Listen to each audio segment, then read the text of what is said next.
Good day everyone, I am Junime A. Lacabe from group number 2, and the topic that is assigned to us is the safeguarding of intangible cultural heritage, its concept, doctrines, and list of conventions.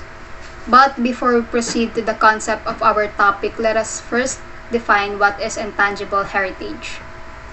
Intangible heritage, as defined by UNESCO, includes traditions or living expressions inherited from our ancestors and passed on to our descendants, such as oral traditions, performing arts, social practices, rituals, festive events, knowledge and practices concerning nature and the universe, or the knowledge and skills to produce traditional crafts.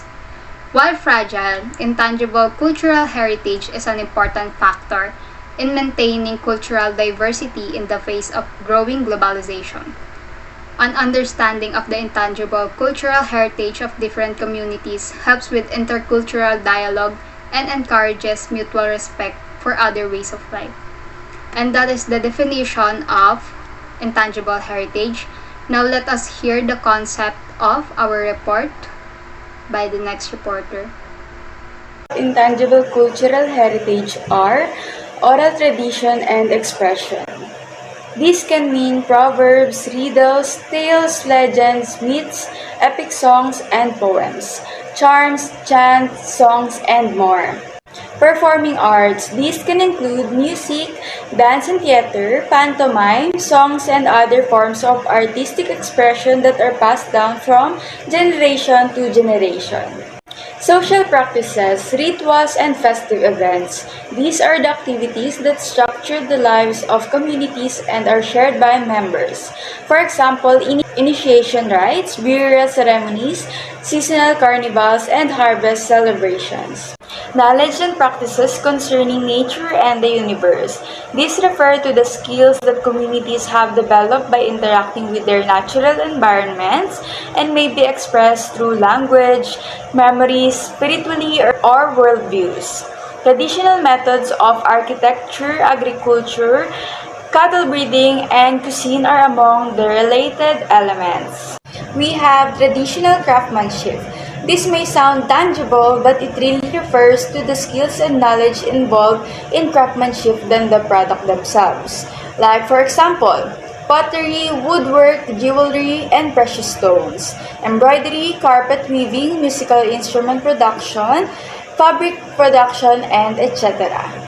So why should we protect intangible cultural heritage?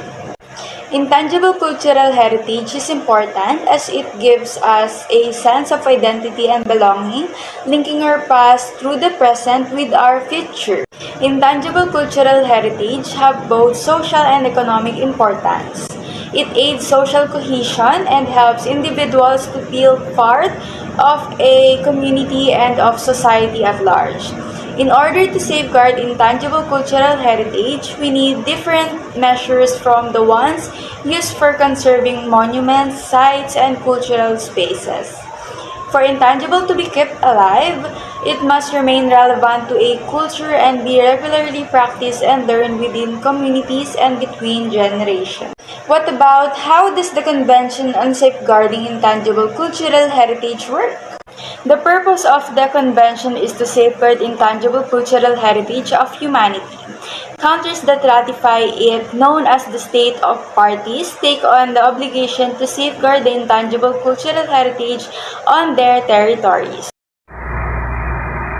The Convention for the Safeguarding of the Intangible Cultural Heritage is only 14 pages long, but since its adoption in Paris on October 17 in 2003, the words of this brief document have directly and indirectly touched the lives of millions of people around the world, many of them living in small communities very far from Paris.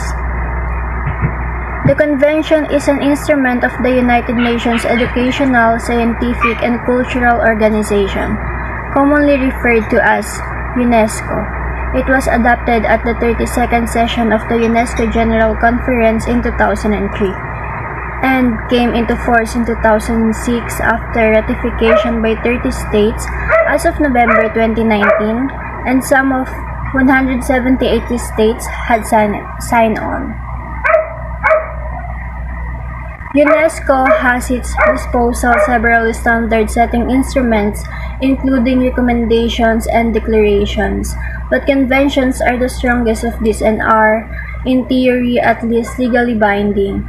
Conventions in the realm of culture are international treaties that, in UNESCO's words, provide a unique global platform for international cooperation and establish a holistic cultural governance system based on human rights and shared values.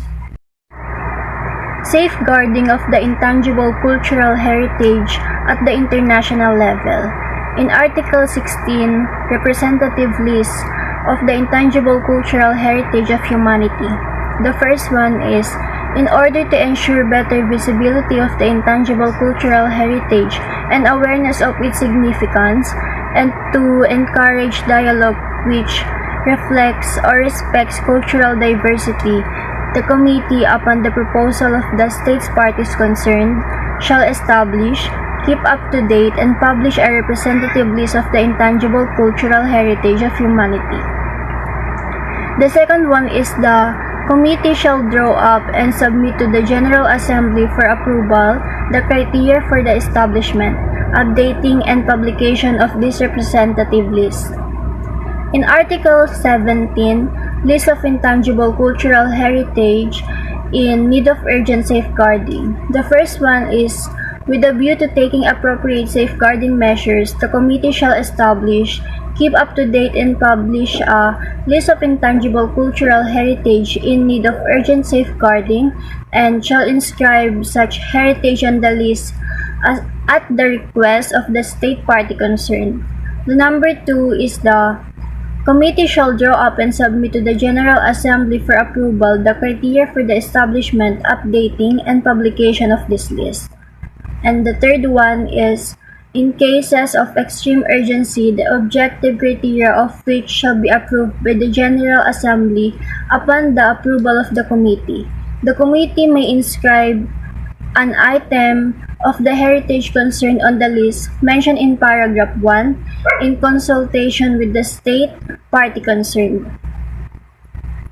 In Article 18, programs, projects, and activities for the safeguarding of the intangible cultural heritage, the first one is, on the basis of proposals submitted by states parties and in accordance with criteria to be defined by the committee and approved by the General Assembly, the committee shall periodically select and promote national, sub-regional, and regional programs, projects, and activities for the safeguarding of the heritage, which it considers best reflects the principles and objectives of this convention, taking into account the special needs of developing countries. The second one is, to this end, it shall receive, examine, and approve requests for international assistance from states parties for the preparation of such proposals. And the last one is, the committee shall accompany the implementation of such projects, programs, and activities by disseminating best practices using means to be determined by it.